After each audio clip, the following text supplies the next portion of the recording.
Hey, Lee Hamilton, bestfrienddogtraining.com, Cleveland, Ohio.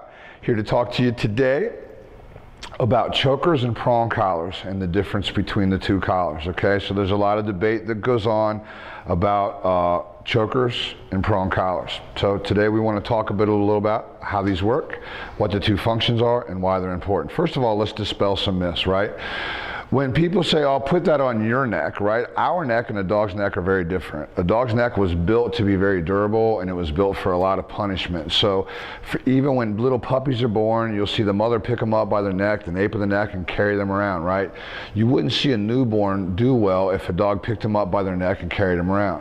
Oftentimes, dogs will get into a little squabble where one dog will grab a hold of another dog's neck, and we kind of get them apart and admonish and whatever. But the bottom line is there's never a mark on either dog. If a dog grabbed a hold of your neck like that, the result would be very different. So our necks and a dog's neck are very, very different. So to say put that on your neck is really just an emotional ploy to make you feel bad, okay?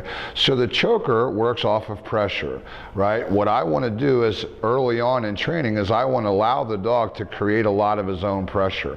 So when the dog goes to bucking and steering and moving back, right, you can see how the chain tightens.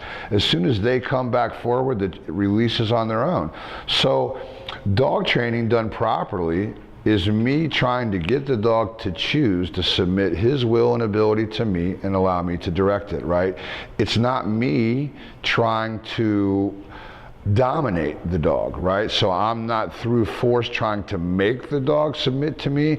I'm trying to get the dog to choose to do it on their own. And allowing the dog to create their own pressure without me doing it goes a long way in creating the choice. Now I'm going to show you how that happens, but this works by creating pressure. So the dog decides he doesn't want to go with me. As he moves back, he creates his own pressure. When he makes a different decision, hey, maybe that's not a good idea, I come back forward and the pressure goes away, okay? So that in a nutshell is how the choke chain works. The problem with the choker is that if you leave a line drag on it, or if you leave it on the dog, it's possible for it to get stuck on something, and then your dog could be in peril, right? So there's potential for injury if you leave this collar left on the dog unattended, right? Which is going to be important through the processes of training.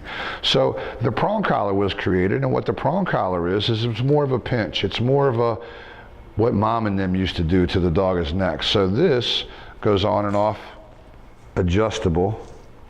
So each collar can be adjusted for each individual dog. And these have a stop.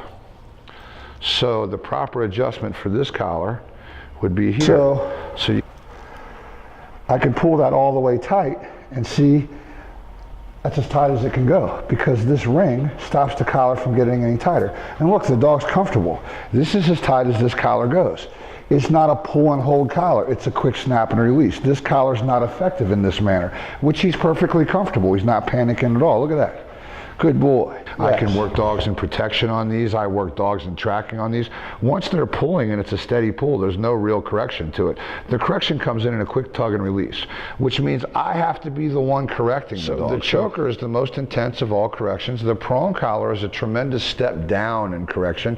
And then the remote collar, when done properly, is even a bigger step down than the prong. So, you know, the most aggressive of all corrections next, and then the remote collar is going to be the least of all corrections when it's all said and done, right? All of those things put together is why these tools are very, very important. It's that what they understand is discipline. A dog understands physical tugs on the line and collar as correction. They can never understand the withholding of a treat as correction. There's no way to beg yourself into position of authority with a dominant, outgoing dog. And so we're going to show you how these tools work. We're going to show you step by step. Start with the choker, a couple of days on a choker, going to move to the prong, a couple weeks on a prong, and we're going to move to the remote. And we're going to videotape the process, and you be the judge of what you think. Lee Hamilton, bestfrienddogtraining.com, Cleveland, Ohio, saying stay obedient, my friends.